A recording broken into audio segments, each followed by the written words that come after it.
It's time to talk music, audio gear, and anything else that crosses our minds. I'm Mark. And I'm Peter. And welcome to the Hurton Audio Podcast.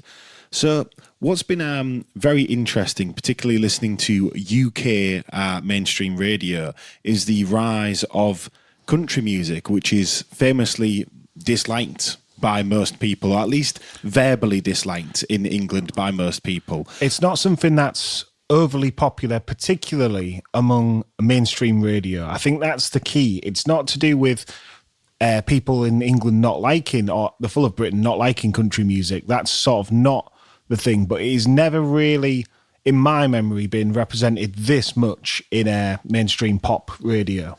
And it's very interesting to me that Post Malone has gone full country and done a massive project featuring big country stars like Dolly Parton, Brad Paisley, Blake Shelton, so many for his new album called F-1 Trillion. And there's a deluxe version that has like an extra nine songs or so. And I have to say, you know, I've really enjoyed some of the songs. Obviously, like, dependent on your disposition. Now, I've always liked country music and sort of like, because country is almost like a soft pop rock thing almost at this point in places. I believe in the Foo Fighters documentary, they talk about how, you know, in a couple of the Foo Fighters things, they talk about how Chris, the guitar player, is sort of like always pulling them in a slightly country direction because, you know, it hits a point for some of the bands where country is more exciting than rock, which is really bizarre. But like, again, on this Post Malone album, there's some ripping guitar solos. And obviously it's full band instrumentation for the vast majority of the album. I think what's very disappointing, like as a mainstream rock fan, is like they don't allow rock bands to thrive, particularly like we're talking in the context of UK radio. And then when you do country, it's like, oh yeah, you can do solos, you can have guitar riffs, it's fine. But yet the bands, like the rock bands, have to go, their radio singles tend to be very electronic. They tend to be not as guitar orientated. If you use like to illustrate this, so the rock bands in the UK are very prevalent, or they definitely were more prevalent. I feel like they have become less in the public eye, or like you said, the pop mainstream radio eye. But taking bands like Muse, for example, they are, you know, known for being very performance driven, having very complicated arrangements and stuff. And you think like, you could take Madness by Muse as an example of how they've had to make a song that's a lot more electronic to actually cut through, because that was one of their bigger singles, I feel like. Yeah, in recent memory, yeah, that song was everywhere. It was on MTV all the time and everything.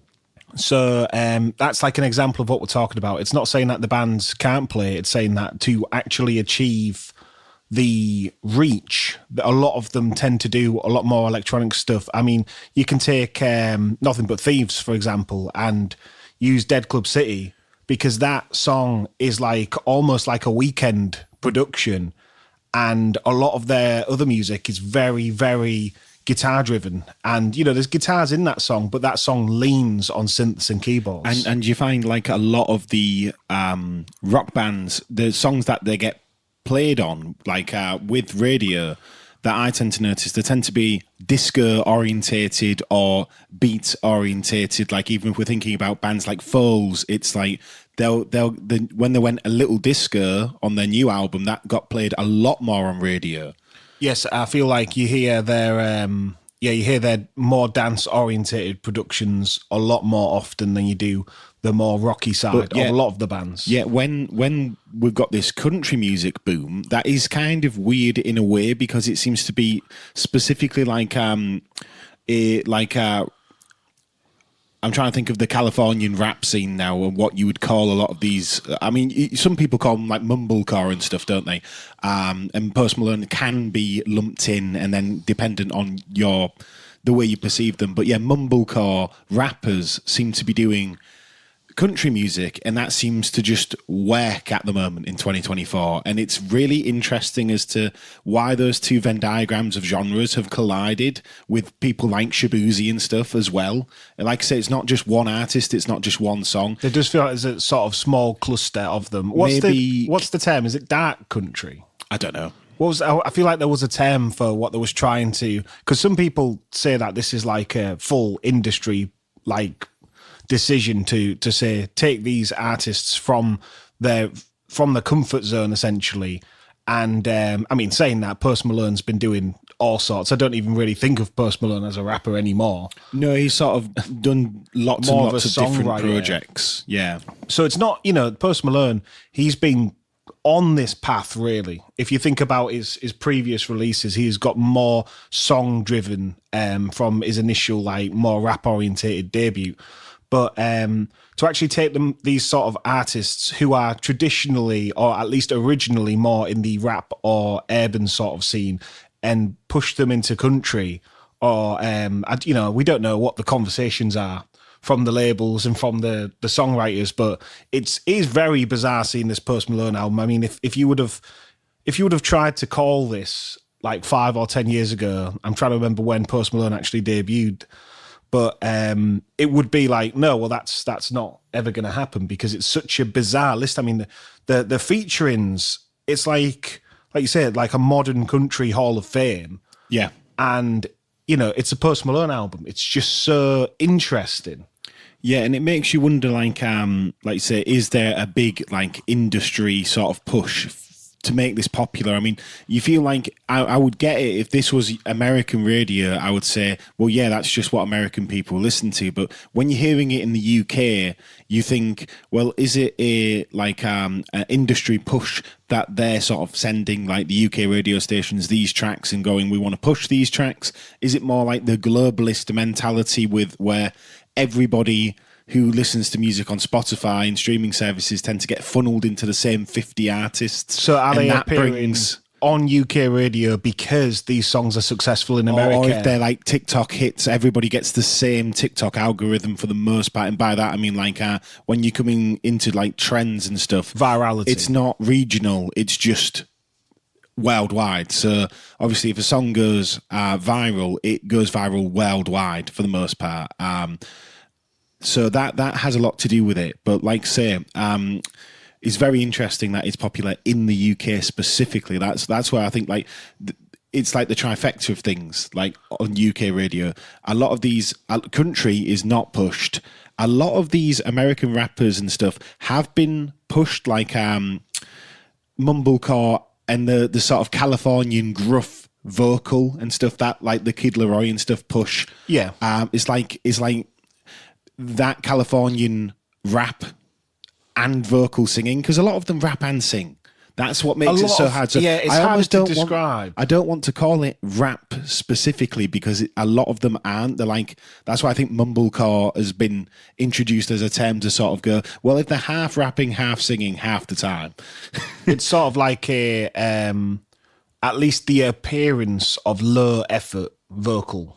Yeah, like a low effort vocal style. Yeah, it's just it's really hard to like verbalize like this theme because you're having to also grab a lot of artists, some of which feel like they're all in the same scene, and then some of which feel less involved in the same scene. Because a lot of this stuff as well, it isn't like Noah Kahan's Stick Season, because that's like a very like Passenger-esque. It's a mixture of folk and what we will coin as post Stomp and Holler. Yeah. for the music aficionado, it's post Stomp and Holler, which is what you would expect on radio. Like say songs like Passenger. Let Her Go comes to mind. Yeah, Lumineers in general.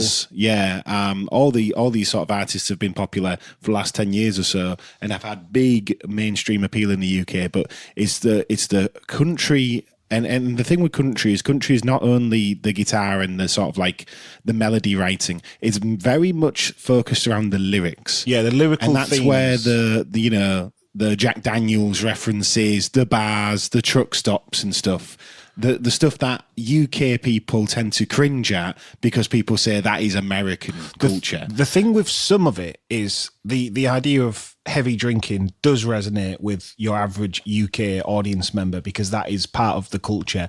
But the pickup trucks and dive bars. That's where, I mean, it's There's definitely not really a dive bar concept in the UK. Like, it doesn't really have the same meaning. It can be translated to the Like a crap pub or something. the pub and club scene, but the idea of a dive bar, like you say, it's not the same thought process as it would be in an American sort of mindset, and a lot of it is just like very, very American. You know, I'm just looking at the track listing, and you know, it's hard to like. First of all, the actual album cover is like a F-1 Trillion pickup truck, isn't it? I'm presuming if F-1 Trillion is a pickup truck, they allude to it in one of the songs that they have. It's a limo. They said a limo. Yeah. Is it the one with Luke Combs, or is it the other one? I believe it is. I mean, let me Google it as well whilst you're looking. Because, you can do. I'll just verify that it is in fact a pickup truck or whatever. That's the thing that I think is the most country about all of it, really, is and the video for I Had Some Help, Post Malone and Morgan Wallen, is again a super, super American bar video in like the sticks sort of country, like really, really to its core. And I do think it's interesting because the idea of the American South is very comparable to the English North.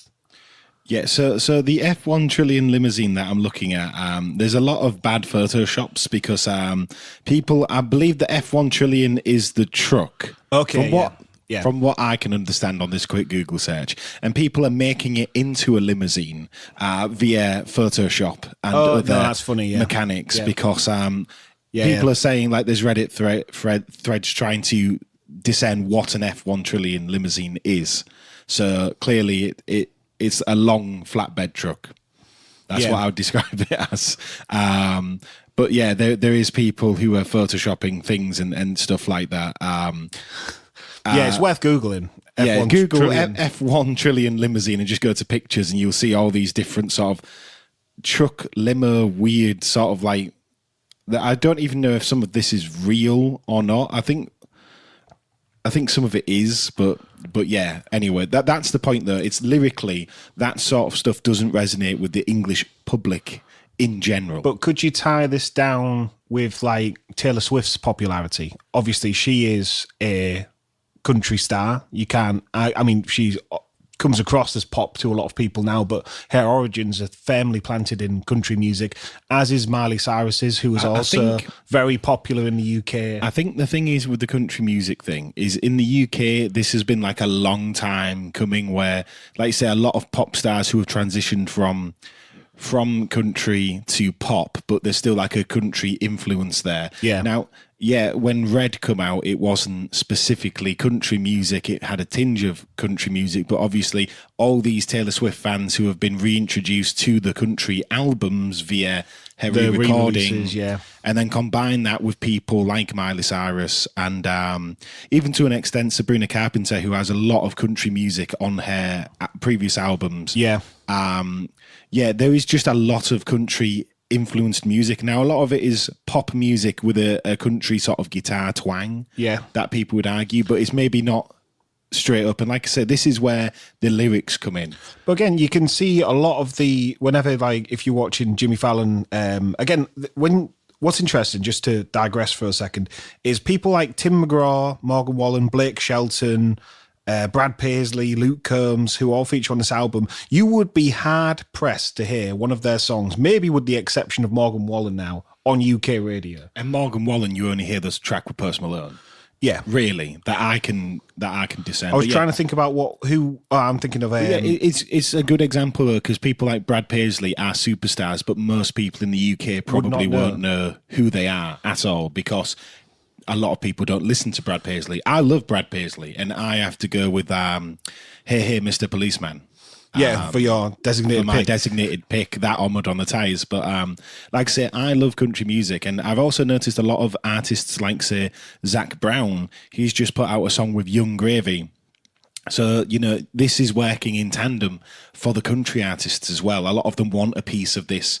All right, I could have a hit. I could have a top 10, not just a country hit. I could have a top 10 hit. Global. Yeah, and then it's the global factor that a lot of them are after. So a lot of people will chase it. But country music, like what I was getting to when I was going to cite Jimmy Fallon, is if you say watch Jimmy Fallon as a non-American, because Jimmy Fallon is a great example of it. Just sort of like is the core thread of American culture, just showing you the most exposed, most advertised stuff, if you know what I mean. It's the like, most mainstream. it is like a very mainstream, very here's what people sort of advertising to you essentially thing. And you hear a lot of country music that obviously in England you would never hear it, because unless you are diving onto like a streaming platform country playlist, that's not something that's actually going to naturally appear like in your life. So a lot of the music is very, very hard to describe because it's obviously country, but some of the arrangements are so close to a rock arrangement. Yeah. Like, I mean, Nickelback equally have some very interesting like country twang things, and a lot of rock ballads lean on country in order to make the rock ballads sort of make more sense. So it's really interesting because when you listen to a heavier country song, when you compare it to like a lighter rock song, you're looking at a massive overlap in the actual musical style. You're saying like when you look at, say, songs like Every Rose Has Its Thorn by Poison, where they've got the cowboy hats, they've got the acoustic guitars and all that. Yes. And they're doing this classic rock anthem, but like you say, really, it's very much like it's fully country. That song is a fantastic example of saying, yes, that isn't a country band. That's a band with wider appeal than the country music genre, but they are just doing a country music song. And I think Wanted Dead or Alive by Bon Jovi, a lot of Bon Jovi songs actually are great examples because of the way John and Richie harmonise across Bon Jovi's catalogue, and the fact that they have a lot of acoustic guitar-driven music as well. I mean, Lost Highway is obviously a very easy example. Yeah. There's always this through line of country music's sound sort of trying to escape country music or influencing genres around it, like especially adjacent genres like rock and like, solo singer-songwriter. Yeah, and a lot of the time, those albums, even if they get like, I'm sure if I went to Wiki, Lost Highway by Bon Jovi will be a UK #1 album. I'm sure it will be. Yeah, try and look.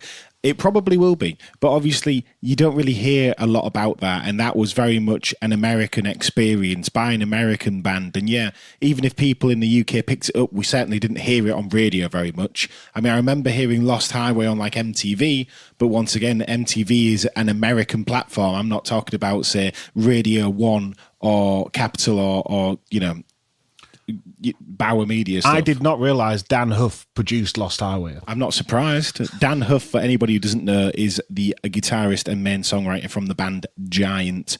And he left that band to just pursue a Nashville-based sort of songwriting career. UK #2, Lost Highway. Number 2, so not far off. That's what I was thinking. So Bon Jovi probably lost out on that with it being a country album, we'll just assume. But like I say, it's quite a hard sell in England, and that's why I think it's very interesting that it's so popular and it's inescapable. I think, it would be very difficult to go through this summer and not hear either Sabrina Carpenter, specifically Please, Please, Please, because that is very much a country sort of arrangement, Shaboozey, Bar Song, or Post Malone and Morgan Wallen's track. Yeah. To avoid, and obviously Texas Hold'em was like the front runner for this. That sort of maybe. I think that was like the testing song on UK radio to go, if people will get behind, because Texas Hold'em is extremely American in the lyrics. Like, when you think it's not just like a country song, it's like the full thing. It's all about Texas. It's about, the cowboy hats. It's about all of that. Poker, assumably. It's about poker. I don't know if that's just the title. No, but still, the point is that is like the testing the water song on UK radio, and then after that song, we've had like a sort of like stream of songs. And as you were saying, Noah Kahan is a very interesting through line to this, because Noah Kahan's track, it isn't specifically country, but when we're talking about being country adjacent, it definitely, like, because that song really, really just happened in England. It really just went, like super, super mega big. I think it was #1 for a few weeks on the trot, but it's hard to say. That combined with Cowboy Carter from Beyonce will have definitely given whoever's sort of like picking the singles and pulling like the strings in terms of music marketing a good idea that people like Shabuzi and Post Malone's sort of like new tracks maybe would have a good reception. And as more get a good reception, we'll just see this being pushed throughout the full year,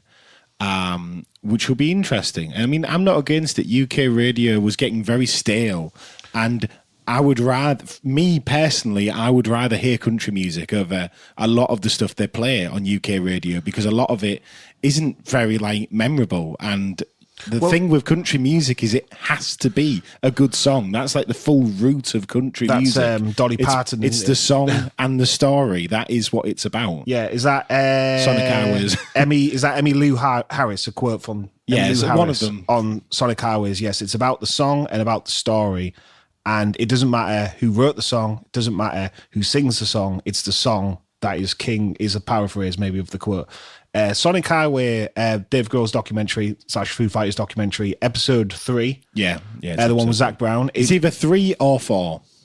It's the one with the congregation. Yeah, I feel like it's episode 3. That one is a very, very good one for sort of dipping into the business side of Nashville and how it works. And you can sort of apply that when you sort of have a vague understanding of it, because it's, you know, it's all about the quality of the song and the arrangement and having the best people play the best parts. And what you really hear on Post Malone's album when you listen through it is they've got an absolutely killer band. I mean, it's not like they've got a load of beat makers to attempt to make country. It sounds like a country band. And, you know, it sounds like there's a lot of country songwriters, as a lot of the featurings are like songwriters as well. Yeah. And country artists, you know, making sure that this, and I'm sure Post Malone's done his fair share of the songwriting as well, but it feels very, very deliberate. Like, it doesn't feel like it was, oh, this could lean into it. It's not like a half-hearted attempt. It's a full send. This is a country album by a country artist. That's what they've gone for. Yeah, everything about it is like absolutely bang on. And that's why I think the album is so interesting. I mean, we listened through it and I was really enjoying it because, like I say, I like Brad Paisley, like Zach Brown, but sort of really like country music because, you know, what you can't argue with country music is that the songs are really well crafted. And if you appreciate well crafted songs, it's sort of like a no-brainer. But obviously Post Malone, he adds a bit of weirdness to it, which you wouldn't get in your average country song. He does a lot of different vocal techniques.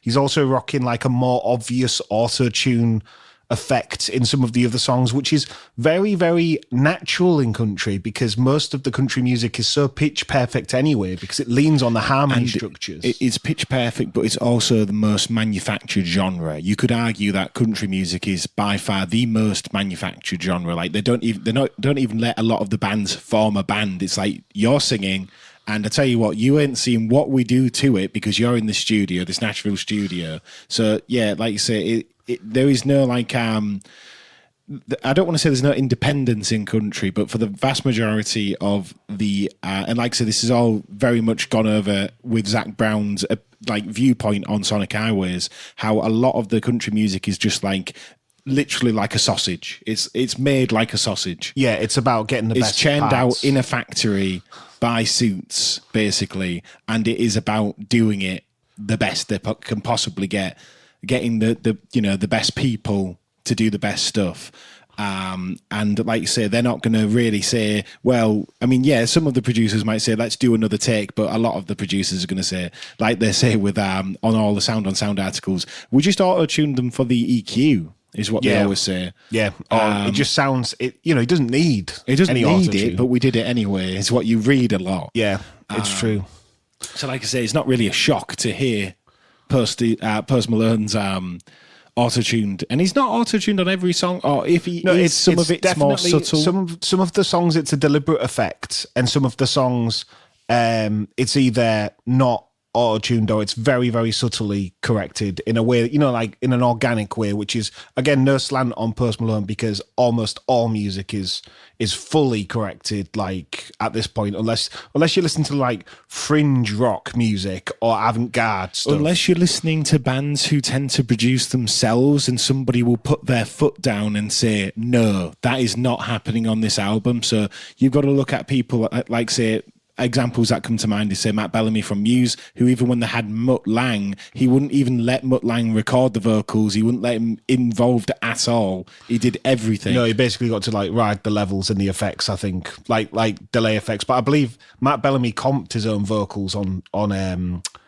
Drones, the album Drones, which, like you say, to comp your own vocals when you are paying like, or you've got Mutt Lang, who is an absolute legend. That shows how, like you say, how guarded they are. And also, Brandon Flowers comes to mind. People like Dave Grohl, where they record, say, Wasted Light entirely on tape machines to stop Butch Vig from editing it. Yeah, to stop people. You're talking about musicians who are so like, like Queens jaded, of the Stone, basically. Yeah, Queens of the Stone Age type mentality, like Josh Homer said. You've got to be proud of what you've done, and that's what you've done. That's like a paraphrase from him, from one of the other Sonic Hours things, because they go into this like, what is real and what is not real, and faking it in the studio and all this. And I think those are the only bands you will hear. And there will be country artists who fall into this category, like Zac Brown and stuff, dependent on their level of production and stuff. But it's just one of those interesting things where I think at this point, you only really know what they've done to the vocal as like a consumer. If somebody from the band says, there is no way somebody could have touched it. And even in those cases, they can get all your tape tracks and they can start messing about with it, like because like Wasted Light was still mastered in Pro Tools. So yeah, it's such a hard thing to argue, but you have to basically take it on face value of, can you hear it, and does it, what do you think as a listener? Yeah. But going back to like the reason why I was going into like the vocal production of Post Malone is that he really is singing like hard on the album. I know that we've sort of said he's adjacent to like the mumble sort of stuff. But whenever he's been on a live show, he's always singing really well. You think live. of his performance with Aerosmith on one of the award shows. But also time. like he does like Motown songs and stuff yes. live. I remember on one of the VMAs he did a song, and I was like, he's just singing. He's just straight up singing the full time with no like processing or anything on. And he is a good singer. Yeah, so that and that's what I'm sort of trying to get at. Like he isn't an album that's crafted around him. It's an album that he's definitely sort of gone into and like sort of sang his heart out in, and it really comes across in the songs. Like he doesn't sound out of place. It's not like, oh, this is weird because Post Malone shouldn't be in it. It does very much feel like this is Post Malone. I don't know, it is Post Malone's album, but it feels like he's supposed to be in there, and it's supposed to be a country album. Yeah, he doesn't sound out of place. The first time I had some help. I couldn't actually tell who was singing which bit for like the first two listens, which is like interesting because you don't really think about Post Malone as having like a country sort of voice in the way any of, like when you think about what's the song? I can't remember which one it is. I was Sunflower. It might be. Yeah.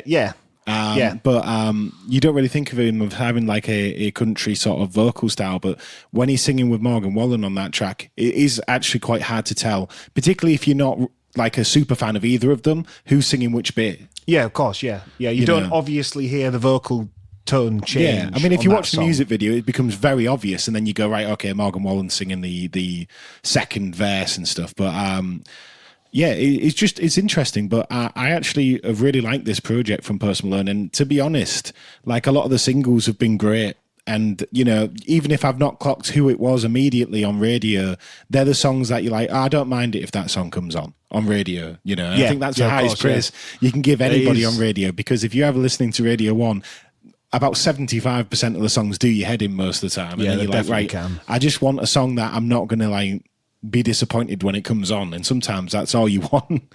Yeah, even if it is like just a nice country song. I mean, it's just so, like we say, unusual, and it's very refreshing to hear because, it's just like, we often say pop is pop. It's supposed to be like, not only like very, very good, but which is good is being very subjective, but you expect pop music to be very well crafted and to push the boundaries of what you would call well-crafted music. And that's basically just the most money you can get in a production, like the highest value sort of biggest studios. I mean, if these artists aren't in these studios, then who is in these studios? Yeah, it's a good point. So it's like you expect like, a song that's not only a well-written song, but a well-recorded and a well-produced, well-mixed and mastered thing. You know, if you watch like the behind the scenes with a lot of the mixed and mastering engineers, they always talk about how the label will sort of squeeze them to make a track louder if it's by a major label, even though a lot of the engineers don't want to and resist trying to make it louder, you know. Yeah. So it's like in all angles is what you expect. You know, this is where, you know, the music industry should have money in it. This is where you expect to hear that money. And often recently, a lot of the pop music has been very DIY and very independent sounding. And there's nothing wrong with that. But at a certain point, you expect to hear like some sort of push in like a direction. Yeah. And on that note, have you listened to F-1 Trillion by Post Malone? Do you even like country music? Let us know in the comments and polls down below. And thanks for listening, everybody.